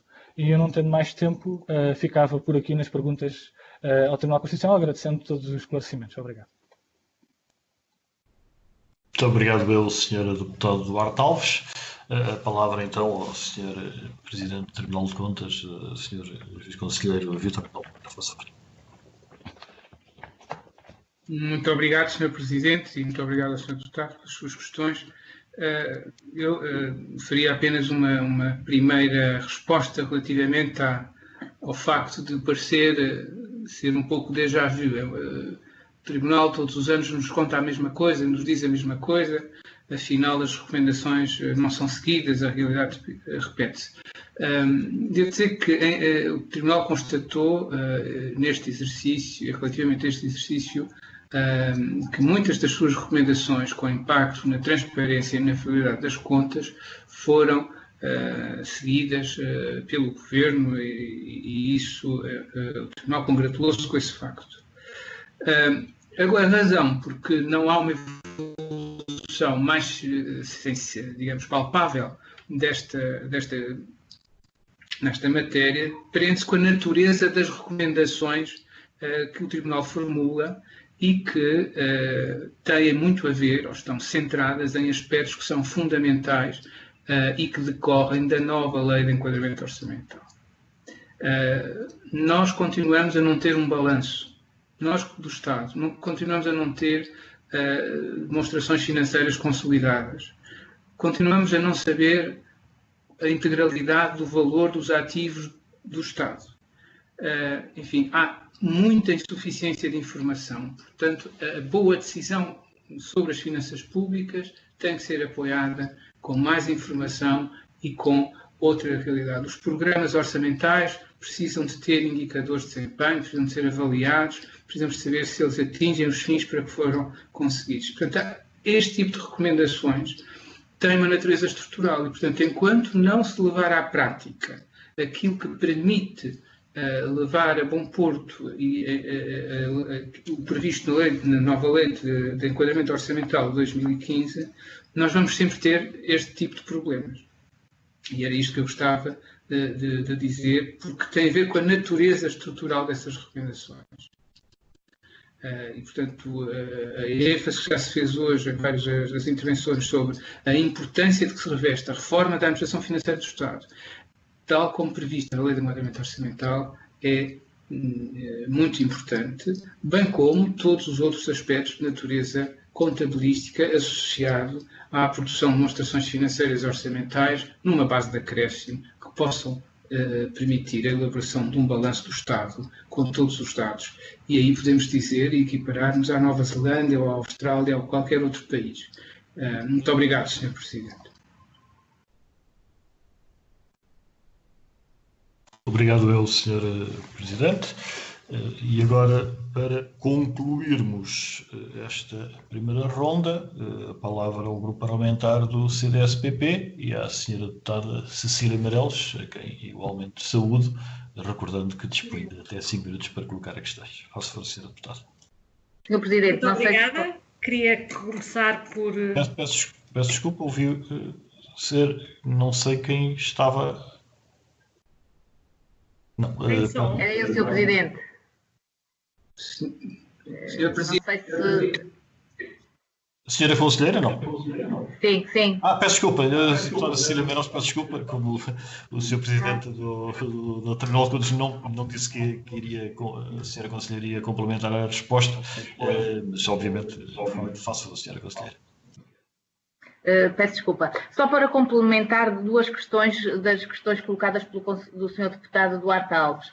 Relativamente aos benefícios fiscais em sede de IRC, de facto aumentaram muito, e isso prende-se em grande parte pela questão da forma de reporte dos fundos, que passaram a reportar de maneira diferente e, portanto, nesse contexto, a receita proveniente, a despesa fiscal desses fundos aumentou muito em 2018.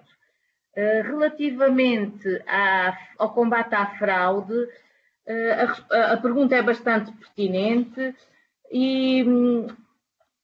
De facto, o reporte na conta é maior do que o reporte que a AT nos fornece em sede de parecer sobre a Conta Geral do Estado.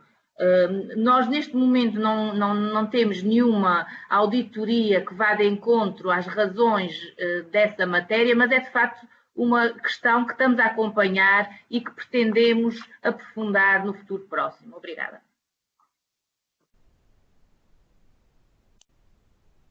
Muito obrigado, Senhora Conselheira Ana Furtado. Agora sim, penitenciando por há pouco ter passado a palavra à Senhora Deputada Cecília Meireles, não sem antes questionar a Senhora Conselheira. Portanto, agora sim, para encerrar esta primeira ronda de questões, a palavra ao Grupo Parlamentar do CDS-PP, à Senhora Deputada Cecília Meireles, que dispõe de até 5 minutos para colocar as suas questões. Faça-a, Senhora Deputada. Muito obrigada, Sr. Presidente. Eu queria começar por cumprimentar os meus colegas deputados e cumprimentar os senhores juízes conselheiros.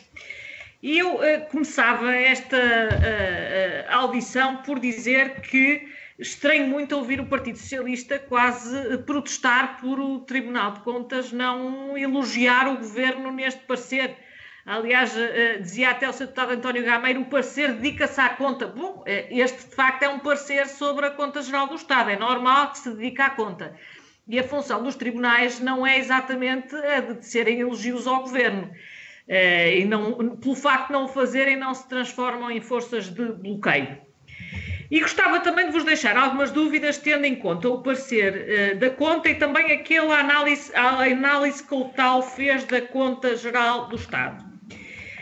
Uma das coisas que eu gostava de perceber é qual foi o impacto do novo banco e das entradas de dinheiro no novo banco no déficit. E se essa análise foi feita, porque eu creio que no objetivo orçamental não estava considerado esta entrada no novo banco. É verdade que poderia estar considerada porque não há propriamente aqui algum facto novo, mas em todo caso eu gostava de perceber se ela estava considerada, se não estava considerada e qual o impacto que isso tem no saldo orçamental.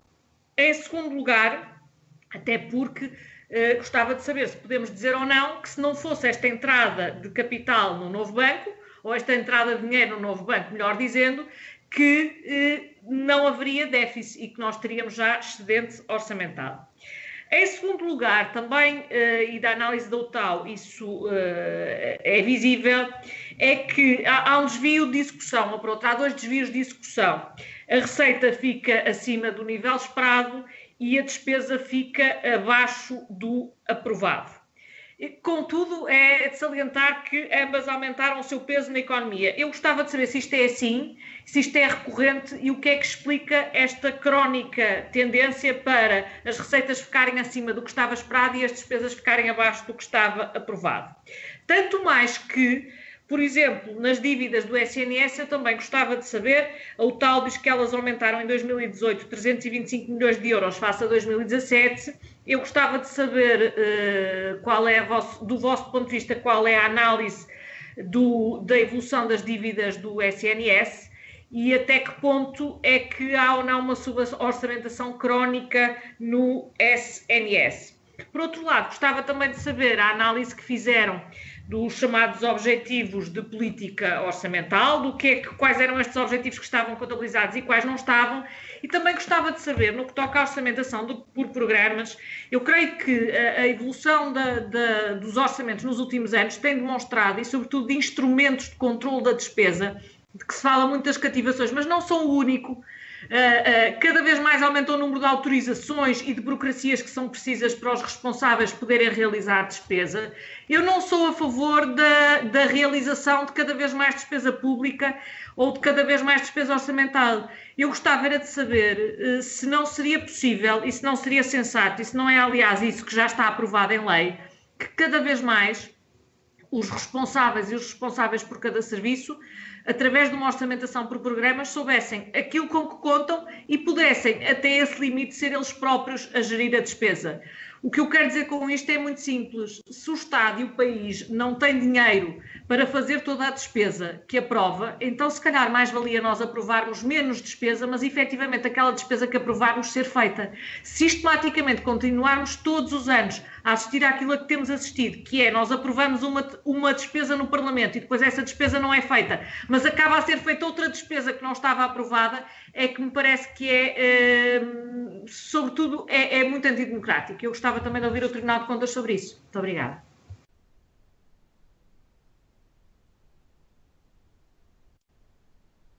Muito obrigado, Sra. Deputada Cecília Meireles, pelas questões que colocou. E agora, para prestar os esclarecimentos solicitados, eu dava a palavra ao Sr. Juiz-Presidente do Tribunal de Contas, o Sr. Juiz Conselheiro Vítor Caldeira. Faça Sr. Presidente. Muito obrigado, Sr. Presidente. Eu, com a sua autorização aqui, pedi à Sra. Conselheira Ana Furtado se poderia responder a estas questões. Com toda a certeza, Sr. Presidente. A palavra à Sra. Juíza Conselheira Ana Furtado. Faça, Sr. Conselheiro. Obrigada, Sr. Deputado. Obrigada, Sra. Deputada Cecília Meireles. Questões muito pertinentes e objetivas e eu agradeço-lhe por isso. Relativamente à primeira, ao novo banco, em contabilidade nacional, de facto, os 792 milhões de euros que foram transferidos para o novo banco não entraram, porque o déficit é reportado sem ativos e passivos, mas nós reportamos que, caso tivesse incluído o valor em contabilidade, esses ativos e passivos fossem reportados em contabilidade pública, o déficit seria agravado nesse montante. E, de facto, aliás, no primeiro slide que eu mostrei, há essa diferença de um déficit agravado em 2 mil milhões de euros, caso todos os ativos e passivos, incluindo os 792 milhões, fossem agravados. Em contabilidade pública, o valor desses ativos estão incluídos no valor do déficit de 2018. Em contabilidade pública, os 792 milhões de euros entram para o déficit. Portanto, em pública entrou o valor de 792 milhões. Relativamente à dívida do SNS, nós reportamos no parecer da Conta Geral do Estado um valor que inclui a dívida aos hospitais que ascendia a 1,5 mil milhões de euros e a dívida que aos serviços e fundos autónomos, onde se incluem também alguma parte do SNS, totalizando 1,8 1.000 milhões de euros. Portanto, isto é o valor da dívida a fornecedores externos do Serviço Nacional de Saúde. A questão da suborçamentação, de facto, é um facto, ou seja, todos os anos tem verificado que estes instrumentos, no qual se inclui as cativações, permitem ao Ministério das Finanças ir ao longo do ano orçamental fornecendo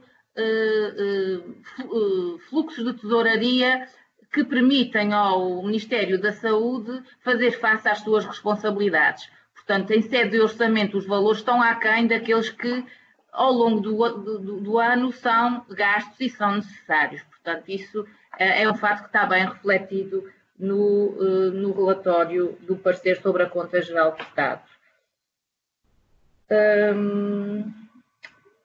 E pronto, Sr. Presidente, penso que são as questões que eu aqui tomei nota para responder neste momento. Obrigada.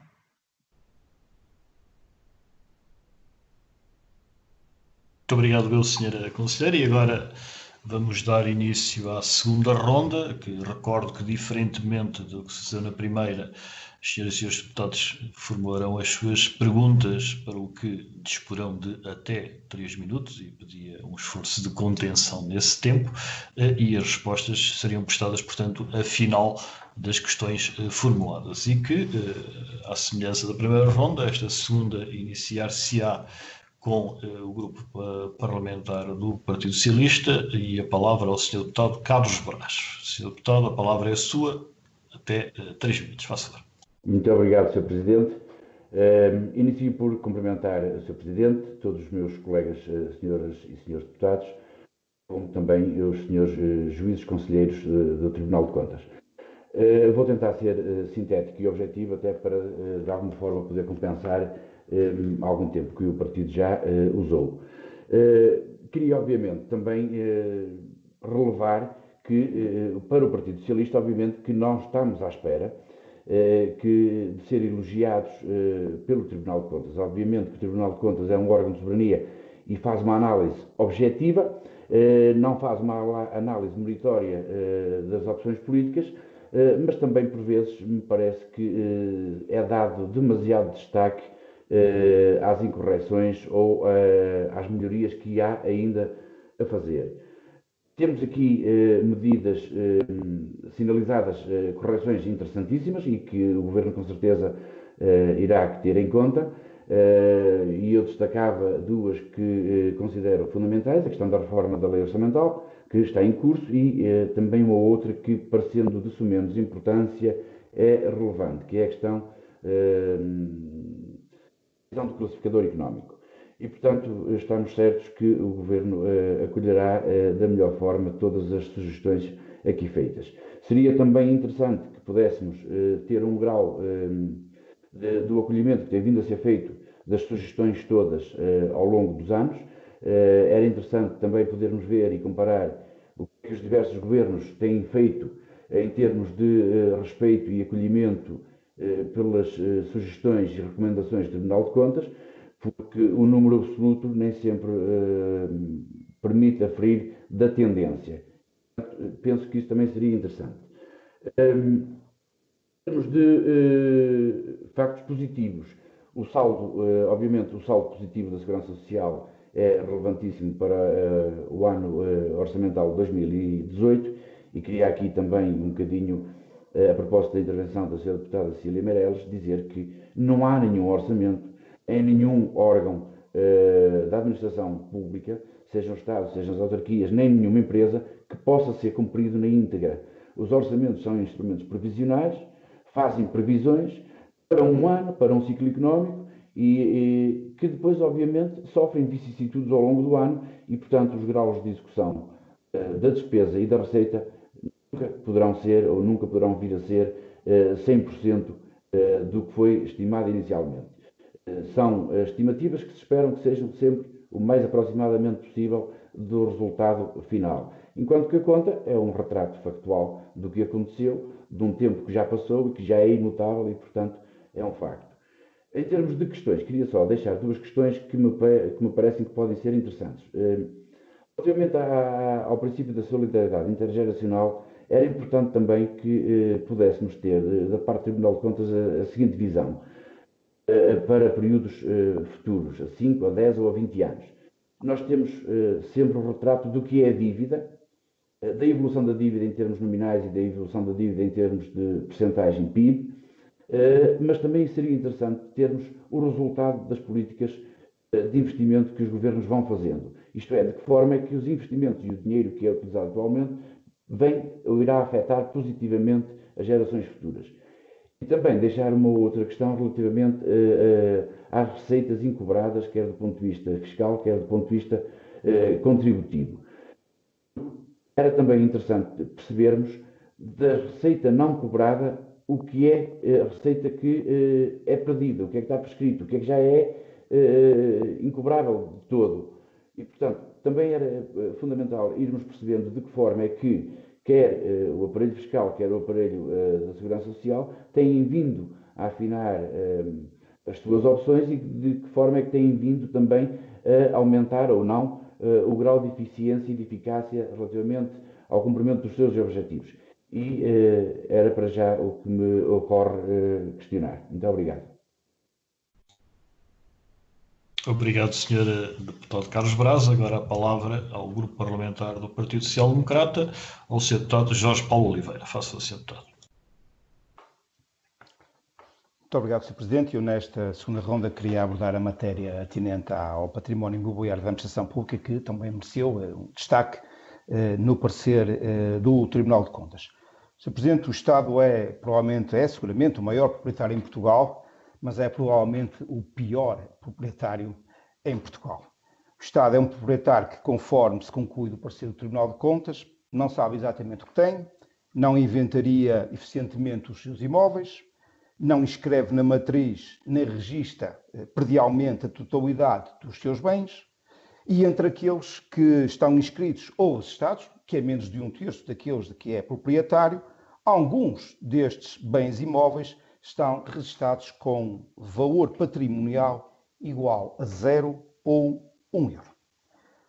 O Estado é, como referi, o maior proprietário em Portugal, mas é um Estado que não cuida daquilo que é seu, com milhares de imóveis devolutos, abandonados ou em avançado estado de degradação. É, portanto, um proprietário rico, mas que não cuida daquilo que é de todos nós.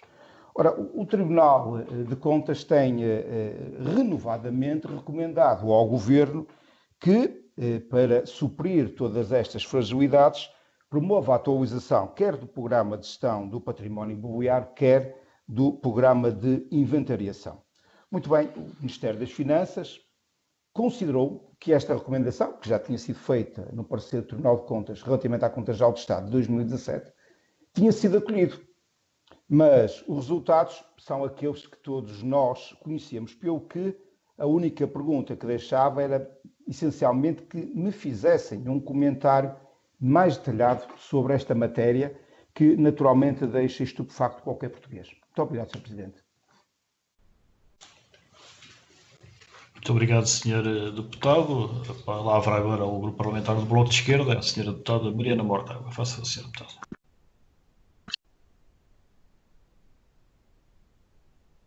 Muito obrigado, Sr. Presidente. Duas questões. Uma, eu penso que, enfim, vale pouco dizer que as reformas orçamentais estão incompletas, elas têm estado ao longo do tempo, que o Estado tem uma enorme dificuldade em inventariar o seu património, não só imóveis urbanos, mas também vemos isso na gestão da floresta, e portanto todo o património do Estado tem enormes dificuldades de inventário, e também eu arriscar-me a dizer que uma das dificuldades, e o deputado do PS referiu isso, como é que se mede o investimento que fazemos hoje no impacto no futuro.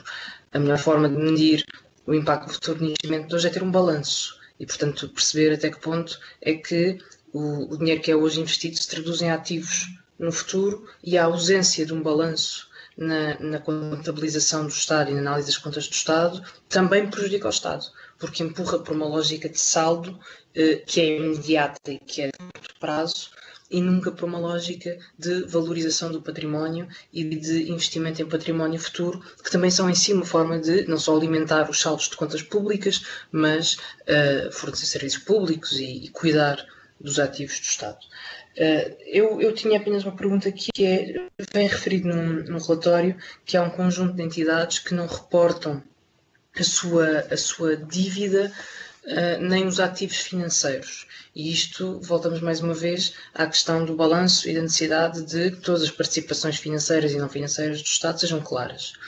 Eu queria só compreender, e sabendo que isto é um erro persistente, que entidades são estas? Ou seja, quando pensamos em entidades que não estão a cumprir os seus deveres de reporte patrimoniais, que entidades são? Se são entidades autónomas, se são entidades que deviam contar para perímetro e não estão a contar para perímetro, se são entidades que contam para perímetro mas que não estão a reportar devidamente, enfim, qual é a caracterização destas entidades? Muito obrigada.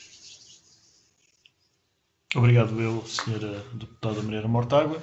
E agora a palavra ao Grupo Parlamentar do Partido Comunista Português, Sr. Deputado Duarte Alves. Faça favor, Sr. Deputado. Muito obrigado, Sr. Presidente. Nesta segunda ronda, queria apenas, de alguma forma, repetir uma pergunta que não foi respondida na ronda anterior, que diz respeito às parcerias público-privadas.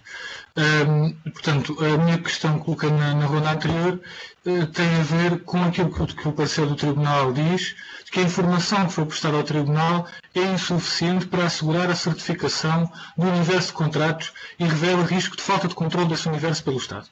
E a minha pergunta é se a discrepância, que também é assinalada no parecer, entre os encargos públicos e os encargos privados, que no período de 2011 a 2018 eram 1/3 em desfavor da parte pública, mas no ano 2018 passou a 1/10. Portanto, os privados apenas contribuíram com 1/10 daquilo que foi o contributo que foi dado por parte do Estado.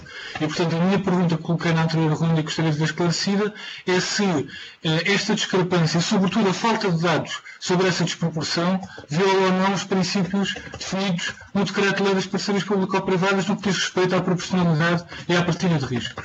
Ainda sobre o tema do novo banco, que já foi também aqui abordado.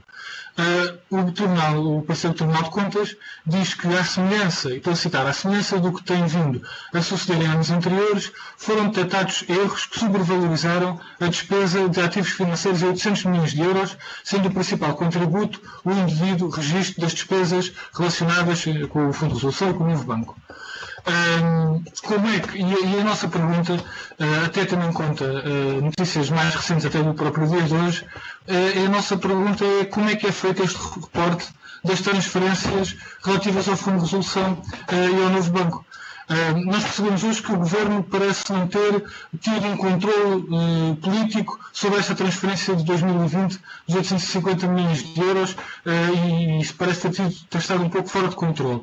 A nossa pergunta é como é que é feita esta transferência, como é que ela é reportada, se existe ou não um adequado controle e reporte, porque pelo que percebemos desta conta de 2018, já em 2018 este valor não foi corretamente reportado na conta, portanto gostaríamos de saber também comentários é que o Tribunal de Contas tem a fazer relativamente à forma como estas transferências para o Fundo de Resolução têm sido feitas. Obrigado.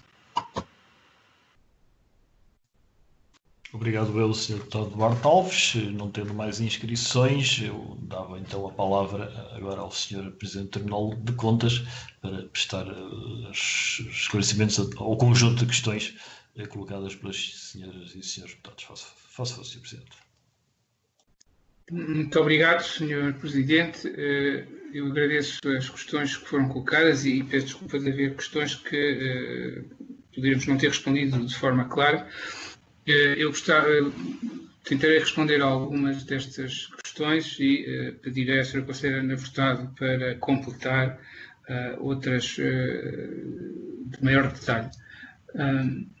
Eu julgo que a referência que o Sr. Deputado Carlos Brás, que saúdo e agradeço as questões que colocou, sobre a necessidade de melhorar e aqui melhorar no sentido de que o reporte do Tribunal seja um reporte equilibrado, seja um reporte objetivo.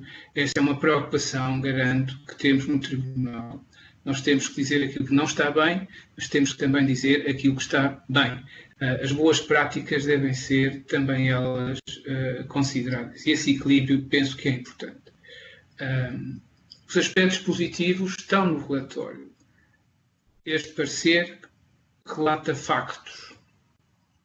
Não cabe ao Tribunal fazer juízos ou apreciações de natureza política. Essa cabe aos senhores deputados, cabe à Comissão de Orçamento e de Finanças, cabe à Assembleia da República, na apreciação que faça da apreciação da Conta Geral do Estado que lhe é presente. Portanto, nesse sentido, gostava de deixar esta referência. Estaremos sempre disponíveis, inclusivamente se houver questões que os deputados considerem que não estão completamente esclarecidos, estamos disponíveis para esclarecer por escrito posteriormente.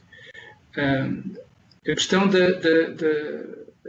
solidariedade intergeracional, e a senhora deputada Mariana Morgado referiu também esse aspecto, é fundamental.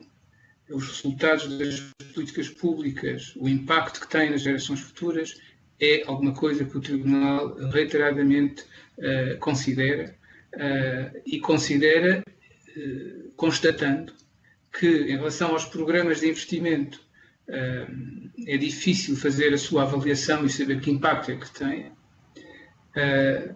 E em todas as outras matérias, não havendo informação orçamental e informação financeira que permita ter uma margem global dos ativos, dos passivos e das responsabilidades futuras que assumimos, é naturalmente difícil o Tribunal poder dar, através do seu parecer sobre a Conta Geral do Estado, outra informação sobre este princípio da solidariedade intergeracional. E aqui insisto, sem um balanço do Estado, como referiu-se a deputada Mariana Mortágua, sem demonstrações financeiras consolidadas numa base de acréscimo e, portanto, sem se levar à prática um conjunto de matérias que está previsto na Lei de Enquadramento Orçamental e no sistema de normalização contabilística da administração pública, será difícil avançarmos neste sentido. O deputado Carlos Moraes referiu também a questão das receitas incobráveis. O nosso parecer tem esses dados, são muito objetivos. Em 2018, as receitas fiscais declaradas incobráveis atingiram cerca de 3 mil milhões de euros. E na Segurança Social, 75% da dívida constituída, que é equivalente a cerca de 4/5 do total das receitas do exercício de 2018, é considerada incobrável. Portanto, isto dá uma ideia também da dimensão dessa matéria. A questão do património imobiliário, o Sr. Deputado Jorge Paulo Oliveira referiu, é para o Tribunal também uma questão fundamental e que está ligada à necessidade de haver um inventário de todos os bens que integram a esfera do Estado e das instituições públicas. Há um trabalho que vem sendo desenvolvido, há um esforço feito, e nós damos conta neste parecer desse esforço, só que ele continua a ser insuficiente, sobretudo no que toca à valorização feita a esse património, sendo certo que há património público cuja valoração por efeitos contabilísticos será sempre difícil. Pensemos no património histórico, no património arquitetónico, no património florestal, enfim. Tudo isso são aspectos que não são fáceis, nós compreendemos que são matérias complexas, mas é fundamental que se saiba quais são os ativos do Estado e quais são os bens que estão no património imobiliário do Estado e da Segurança Social. Eu talvez pedisse ao Sr. Presidente a autorização para passar à Sra. Conselheira Ana Furtado e dividíamos aqui estas respostas. Queria apenas concluir agradecendo a todos a oportunidade que deram ao Tribunal de Contas de poder apresentar este parecer e esperar que possamos continuar a cooperar com a Assembleia da República e por isso seria útil, e espero que consigamos, ter o input também da Assembleia da República quanto a eventuais ações ou de controle ou de auditoria, de fiscalização que entendam solicitar ao Tribunal de Contas nos termos legais ou matérias que considerem, como hoje aqui fizeram, considerem relevantes e importantes para que constem em futuros trabalhos do Tribunal. Muito obrigado, Sr. Presidente. Muito obrigado eu, Sr. Presidente, Sr. Conselheiro. Agradecer uma vez mais a disponibilidade e comunicar que da parte da Assembleia, nomeadamente da Comissão de Orçamento e Finanças, a disponibilidade e interesse são recíprocos. E, portanto, passava, como o Sr. Presidente referiu, a palavra à Sra. Conselheira, doutora Ana Furtado. Faço favor. Muito obrigada. Obrigada a todos pelas questões colocadas. Começando pela primeira questão feita pelo Sr. Deputado Carlos Brás, relativamente às recomendações. De facto, às vezes parece um pouco perplexo o número de recomendações, por um lado, elevado, e por outro lado, fica pouco claro porque é que mantemos sempre uns números semelhantes. De um ano temos 60 recomendações, no ano seguinte temos 57, este ano, do parecer da Conta-Geral do Estado, temos 57 recomendações, sendo que, de facto, apenas 12 são novas. Pronto, e a razão é óbvia, não é? A maioria das questões que lá são colocadas são questões de natureza estrutural e tem-se verificado, de facto, muitos atrasos na sua resolução. E, portanto, daí a manutenção destas número elevado de recomendações de ano para ano. Dito isto, também há um bom... Este trabalho, apesar de tudo, tem sido bastante proveitoso dentro dos seus limites, e o grau de acolhimento das recomendações todos os anos consta de uma das partes do parecer, como eu disse no início, e que tem a ver com as recomendações dos 2 anos anteriores. E, portanto, eu dou conta que, relativamente a 2015 e 2016, das 75 recomendações analisadas, cerca de 10 foram totalmente acolhidas, 36 foram parcialmente acolhidas. Portanto, há aqui um número que, enquanto se continuar neste nível parcial de acolhimento, vamos manter a sua identificação, provavelmente até serem totalmente acolhidas. Também há casos de recomendações que caem porque já deixam de ser pertinentes. E nesse total de 75, 23 ficaram por acolher. Portanto, isto relativamente ao grau de acolhimento faz parte das nossas competências, todos os anos fazer este ponto de situação, e existe um procedimento em que acompanhamos periodicamente e com algum pormenor este nível de acolhimento das recomendações. Relativamente ao património imobiliário, sigo aquilo que o Sr. Presidente já disse, portanto, de facto é uma matéria que nos preocupa, é uma matéria onde os atrasos são grandes e por isso mesmo nós este ano estamos a realizar uma auditoria ao património imobiliário do Estado e, portanto, os senhores deputados vão ter provavelmente até ao final do ano, um relatório com os resultados desta nossa auditoria, onde seremos bastante mais pormenorizados sobre as causas destes atrasos, e também o parecer da Conta-Geral do Estado de 2019 relatará algum aspecto que tenha a ver com essas questões. Portanto, esta nossa auditoria resultou exatamente da nossa perplexidade perante estes atrasos e, por isso, está em curso uma auditoria ao património imobiliário do Estado, portanto, aquele que é gerido pela DGTF. E não o da Segurança Social, que é outra área, e onde já houve trabalho do Tribunal sobre essa matéria há pouco tempo. Relativamente à questão da ausência de reporte de algumas entidades, feita pela senhora deputada Mariana Mortágua, queria só aqui esclarecer que a nossa crítica é a omissão na Conta-Geral do Estado. Portanto, estas entidades, em particular, a questão da dívida diz respeito a 44 entidades, serviços e fundos autónomos que têm dívida financeira e essa dívida não está reportada na conta, mas está reportada nas contas de gerência das respectivas entidades e daí nós até conseguimos quantificar esse valor nos 32 mil milhões de euros. A dívida não financeira é a mesma coisa. Portanto, são dados que não estão reportados na conta. E isto vai de encontro à necessidade, de facto, isto não é uma conta patrimonial. Não existe uma conta patrimonial. A Conta-Geral do Estado, de facto, não inclui estes valores e daí esta omissão e daí o Tribunal ele próprio apurar alguns destes valores. Relativamente às questões colocadas pelo Sr. deputado Duarte Alves,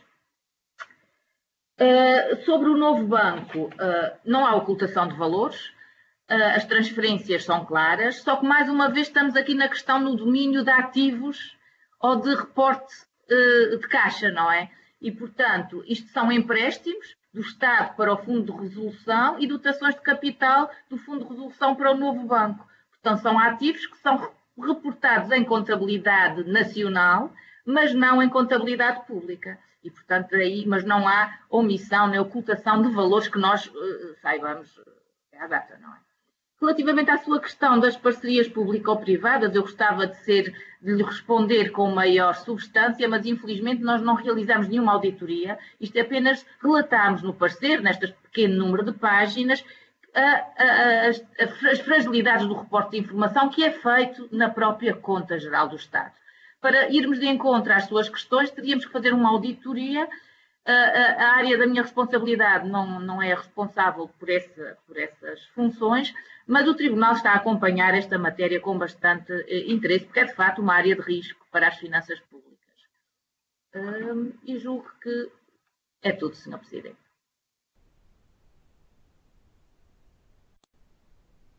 Bom, chegamos então ao final desta audição referente à apreciação parlamentar da Conta Geral do Estado de 2018. Quero, em nome de todas as senhoras e senhores deputados da Comissão de Orçamento e Finanças, agradecer uma vez mais ao Tribunal de Contas, hoje na pessoa do seu Presidente, o Sr. Juiz Conselheiro Dr. Vítor Caldeira, e a Sra. Juíza Conselheira Dra. Ana Furtado, todos os esclarecimentos prestados a instâncias das senhoras e senhores deputados. E dar então por encerrada esta reunião, não sei antes recordarmos que também no âmbito da apreciação parlamentar da Conta Geral do Estado de 2018, na próxima segunda-feira ouviremos o Conselho Económico e Social. A todos o meu agradecimento e está encerrada a reunião. Muito boa tarde. Boa tarde. Muito obrigado. Boa tarde. Boa tarde. Então, até segunda-feira.